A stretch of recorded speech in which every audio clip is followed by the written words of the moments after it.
Look at another thing to make your life easier, local text editor.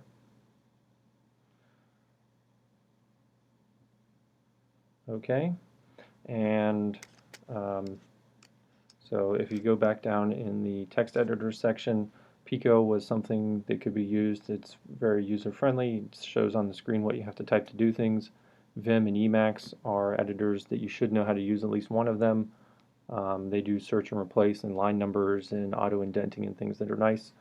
If you want to use something that's graphical user interface, so point and click and so forth, Atom and Eclipse are both cross-platform ones that work on Mac, Linux, and Windows, so they're not bad to get to know, one or the other.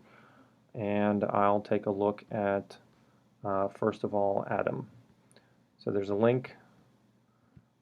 If you go to the link, it should take you to download. I'm on a Mac here, so it's showing me the download for Mac. Alright, so I'm going to run this. I already have it installed. And this is just to give you an idea of what it would look like. You can see here.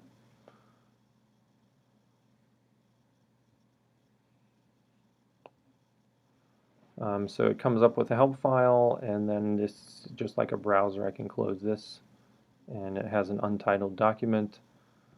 I can open up something else. So in a previous video, I transferred a bunch of files into my documents. I'll just look at one of these in public_HTML. So let's say I look at my labcheck.html inside of there. I'll go ahead and open that up and see what it looks like.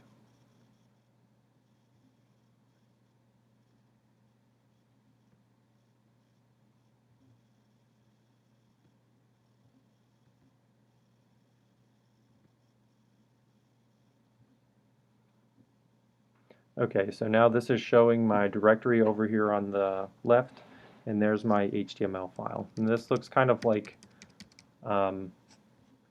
Emacs or Vim, where there's highlighting, and if I go down here to add something new, I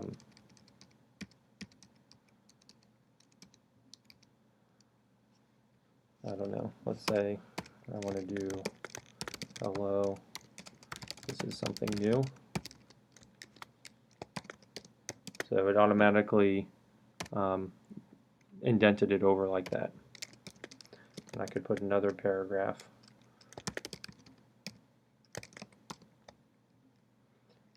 So something that's nice here is it'll show me some autocomplete options. So let's say that I wanted to do code. So I start typing, and these are tags. So this is something that you get in the graphical systems.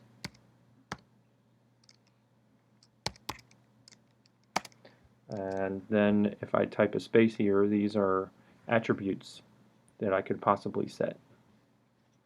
So if I don't remember the name of an attribute,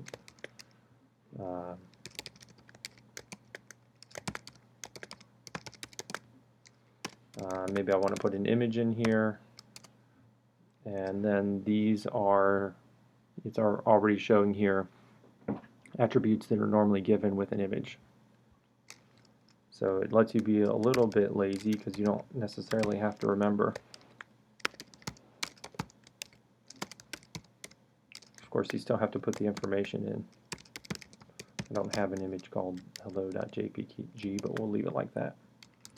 Okay, and then I could save it and then go look at it in a browser.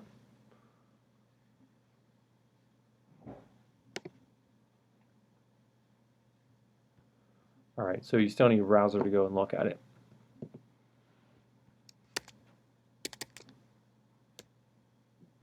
Okay, so I'll just go ahead and look at what this looks like over in my browser. So I'd have to open up the path to where it is. It was in Documents.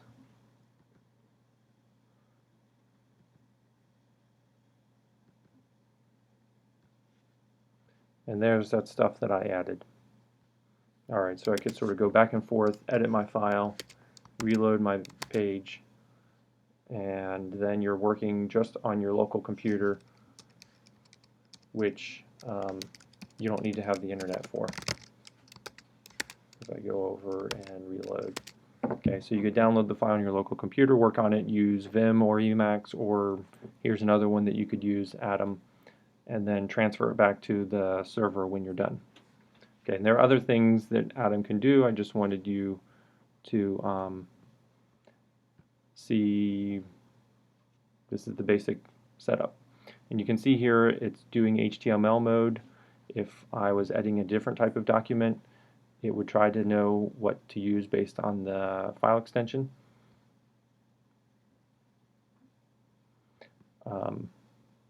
Yeah, there's other stuff that you could look at an Atom tutorial to see other stuff you can do. All right, so I'm going to close out of that. And then the other one that I want to show you is Eclipse. I have Eclipse installed, but I haven't run it on this computer yet. Where is it?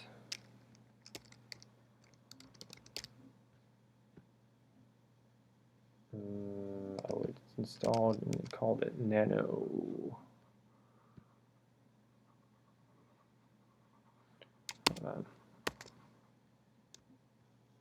Okay, there's a trace down where it installed. On my Mac here, Eclipse was not installed in Applications. It was installed in my directory, in case you're on a Mac, in my directory under Eclipse, JavaScript and Neon. Okay, so then I moved that over to Applications. Now we'll go ahead and start that up. Eclipse, and there's different versions of Eclipse for different programming, and this is the JavaScript web version.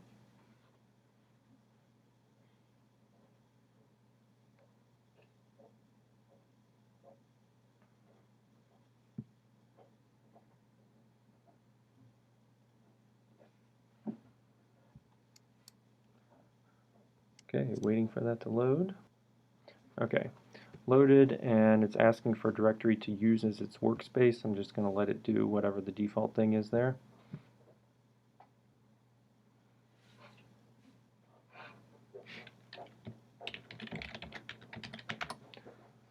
And waiting again.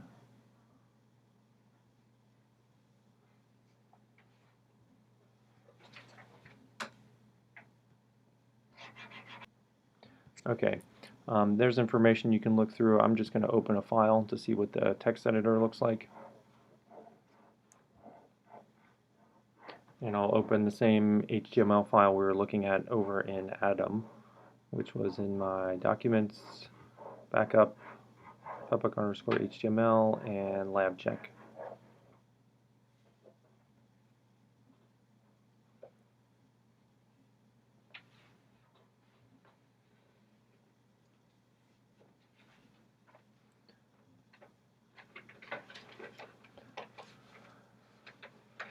All right.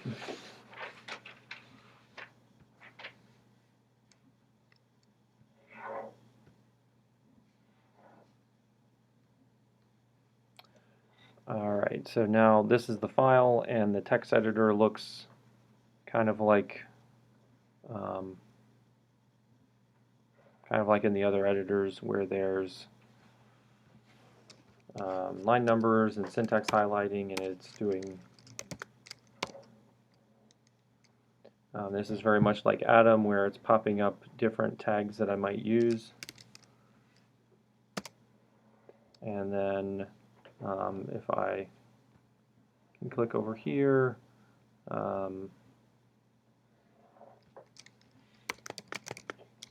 it automatically did the end tag there for me, so I can have that. And then inside of here, if I want to put an attribute,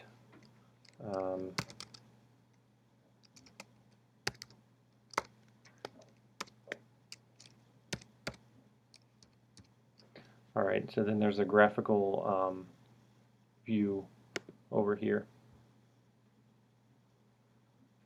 So if I want to add an attribute into my pre-tag and I don't remember, then these are some attributes that could be done. Let's take a look at this before we're in this div tag, so we can get a graphical view. If there's something that's inside of the div is an image, If I want to add an attribute, those are ones that we could do. Maybe we look at this button. Now those are some hidden so these are attributes that are likely to be used on a button. So you again there get a little bit of a cheat, and you can see that if you mouse over things you may get some more information. Okay, and then there will be different things you can do up here as well, but that's just the basic text editor. So the basic text editor lets you click on things, and there are other smart stuff that Eclipse can do, and we could look at another, maybe do another video on Eclipse sometime later. But so if you want to work on your own computer, you can do that, open the file, save it, go back over to your browser to view the update. So I added something down here. Alright, so those are two text editors you can use, Eclipse and Atom. And Eclipse actually is a much bigger thing that can do a lot more, but you can use it as a text editor.